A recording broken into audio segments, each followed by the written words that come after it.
Assalaamu calaykum kusoo dhowaada janalkeena saadaalin maanta iyo mowduuc ku saabsan cunooyinka lagu afuro bisha Ramadaan kuwooda ugu fiican. Fadlan haddii ay tahay booqashadaadii koowaad subscribe saar gambaleelkana furo si aad noola socotid.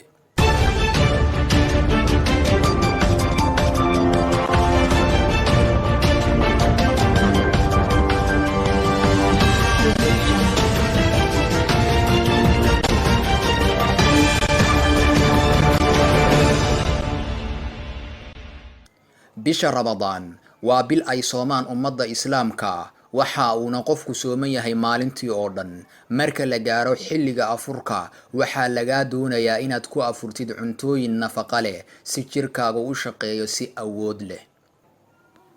Ku bilow afurkaaga timirtu waxa ay soo celisaa sonkortii ka luntay maalinta oo dhan, sidoo kale waxay awood siisaa jirka, waxa ayna soo celisaa araggii ka lumay maalintaas oo dhan.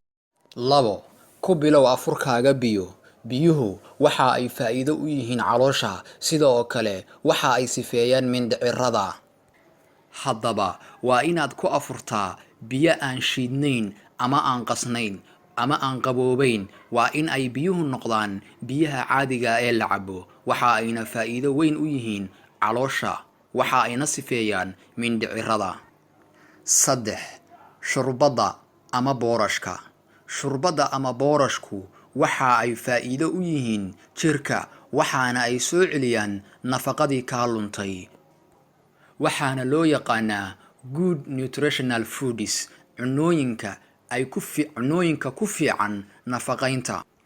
Boorashka laga sameeyay galleyda waa nafaqeeyaha ugu sarreeya ee jirkeennu uu helo marka loo eego cunooyinka baalka leh, waana cunto nafaqo leh oo aad ugu wanaagsan nafaqaynta jirkeena. Cabitaanada jilicsan.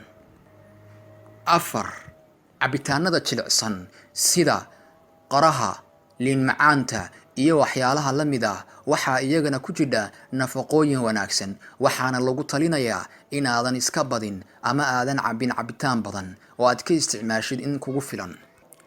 Cabitaanada la qaso ama kuwa la shiido qayb badan oo ka mid ahi waxa ay qofka u keenaan laabjeex. Marka uu cabo waxa uu dareemaa xanuun caloosha ah, waxaana lagu talinayaa inaad isticmaashid cabitaano khaas ah sida cabitaanada liin macaanta ama qaraha.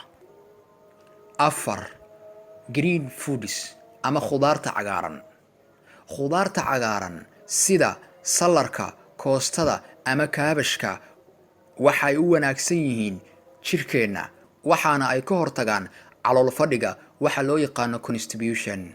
Bisha Ramadaan inta lagu guda jiro waa iska caadi xanuunada ku yimaada caloosha, waxaana dadka badankood ay ka cabanayaan xanuunada caloosha ku dhaca sida santeriyaha iyo infekshanka caloosha ama bakteeriyooyin, waxaana taas u sabab ah cuntooyinka aan nafaqada lahayn ama cuntooyinka shiilan ama cuntooyinka ay ku badan yihiin burka.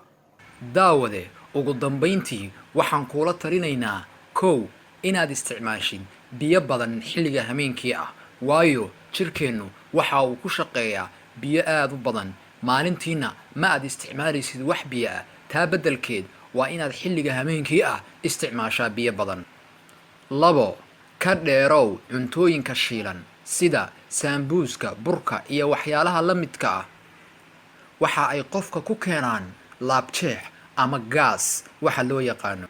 3 ka dheerow cunooyinka culus. 4 ka dheerow inaad isticmaashid cunno badan xilliga habeenkii ah, sababtoo ah waxa ay ku keeni kartaa dheefshiid xumo ama in dheefshiidku uu gabo shaqadiisa. sidoo kale inaad isticmaashid cunno badan ama aad buuxisid calooshaada waxa ay keenaysaa daal iyo in aad socon weydid iyo in aad gudan weydid cibaadada habeenkii ah.